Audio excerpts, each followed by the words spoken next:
일주일 동안 잘 지냈나요? 여러 슬픈 소식들 때문에 안녕하지 못했더라도 인사는 하고 수업 시작합시다. 바로 인사. 뉴스 봐서 알겠지만 계약이 또 미뤄졌네.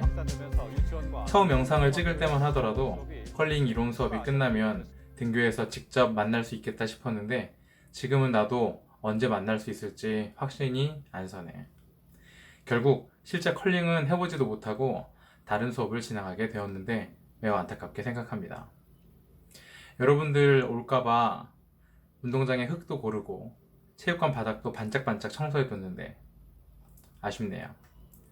그래도 여전히 코로나 예방의 최전선에서 땀을 흘리고 있을 간호사, 의사 선생님들을 생각해서 마스크 꼭 챙기고 되도록이면 사람 많은 곳은 삼가주세요. 그게 하루라도 빨리 학교에 나올 수 있는 유일한 방법입니다.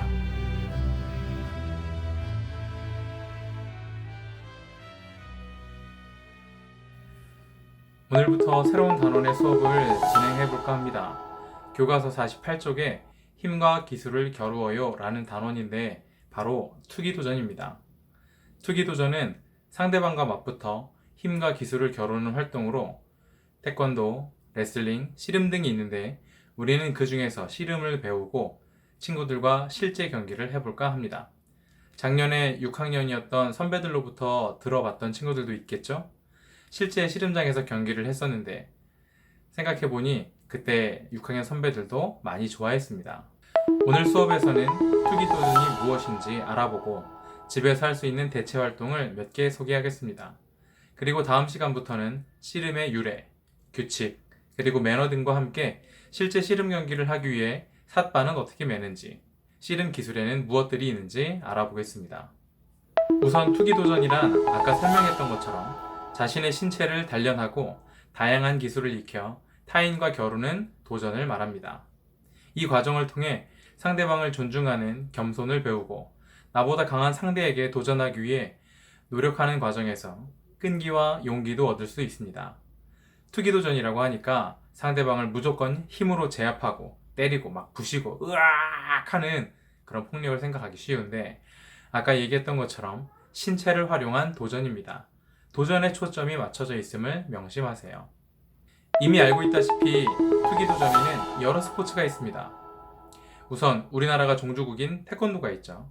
어렸을 때 또는 지금까지 도장을 다니며 수련하는 친구들도 많고 그만큼 우리나라가 국제대회에서 두각을 나타내는 종목입니다. 그리고 평소에는 자주 볼 수 없지만 올림픽만 했다 하면 우리나라가 강세를 보이고 있는 종목인 레슬링도 있죠.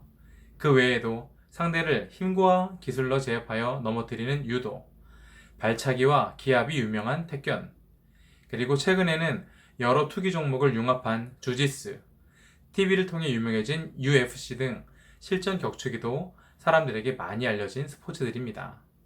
우리는 그 중에서 씨름을 배워볼까 합니다. 최근 몇몇 멋진 씨름 선수들의 경기가 유튜브를 통해 소개되면서 반짝 인기를 얻는 듯 했지만 사실 씨름은 최근까지 비인기 종목이었죠. 여러분들도 잘 모르죠.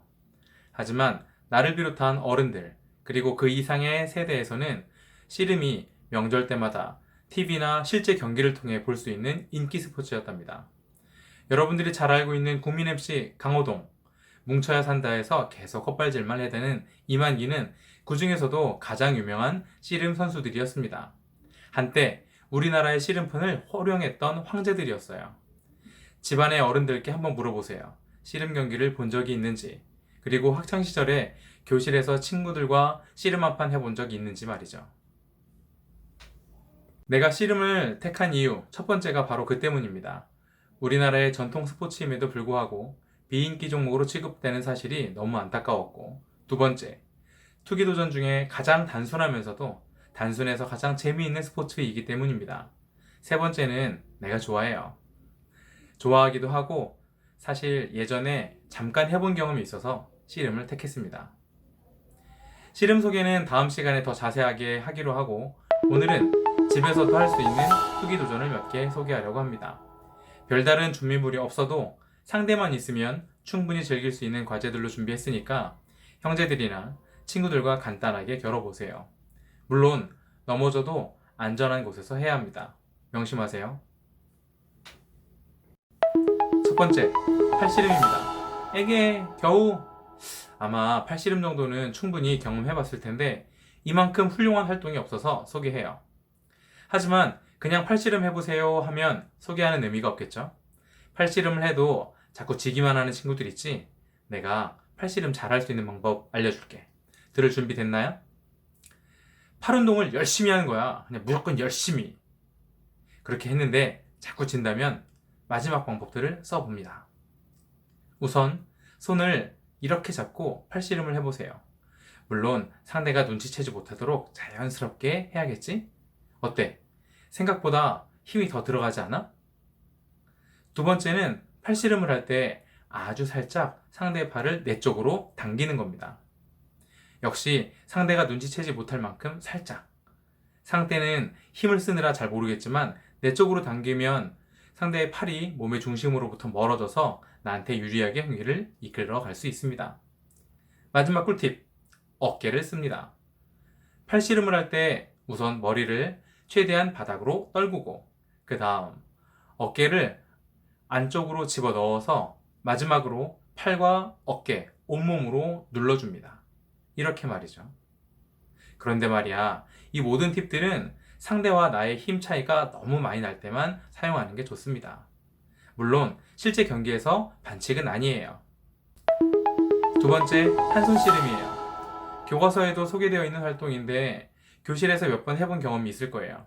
이렇게 발을 엇갈려 대고 한 손을 마주 잡고 나머지 한 손은 등 뒤로 돌립니다. 시작 신호를 주면 상대의 손을 당기거나 밀어 상대의 발이 바닥에서 떨어지거나 넘어뜨리는 등 중심을 무너뜨리면 이깁니다. 힘이 센 친구가 무조건 이길 것 같지만 상대의 힘을 적당히 이용하는 기술을 사용하면 승부는 어떻게 될지 알 수 없어요. 이때 주의점, 이겼다고 좋아하지만 말고 넘어진 상대를 일으켜주는 매너도 함께 보여주세요. 세 번째, 줄씨름이에요. 줄씨름, 당연히 줄이 필요하겠죠. 줄넘기 줄도 좋고 보자기를 한두 개 이어도 좋습니다. 줄을 잡고 당길 때 손이 다치지 않는 정도면 무엇이든 좋아요. 방법은 이렇습니다.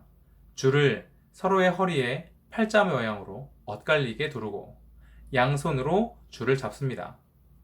이때 줄 끝을 조금 여유 있게 잡아야 시합 중 잡아당기고 놓을 때 편합니다.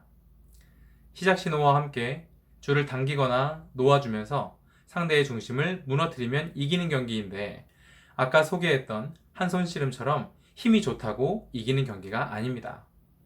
예를 들면 상대가 힘껏 당길 때 줄을 풀어주면 상대가 중심을 잃을 수도 있고 중심을 잡으려고 노력할 때는 내가 힘껏 당길 때 상대방이 끌려올 수도 있어요.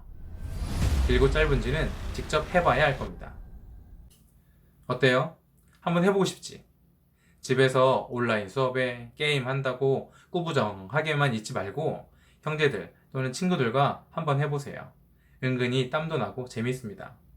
해보면 알겠지만 힘이 좋다고 무조건 이길 수 있는 활동이 아니니까 어떻게 하면 이길 수 있을까 고민해보세요. 다음 시간에는 씨름 삿바 매는 방법을 알아볼 건데 혹시 집에 이런 삿바와 비슷한 천이나 끈이 있으면 준비해주세요. 길이가 꽤 길어야 해서 준비가 될지 모르겠는데 혹시 없어도 등교했을 때 다시 한번 알려줄 테니까 너무 걱정하지 마세요.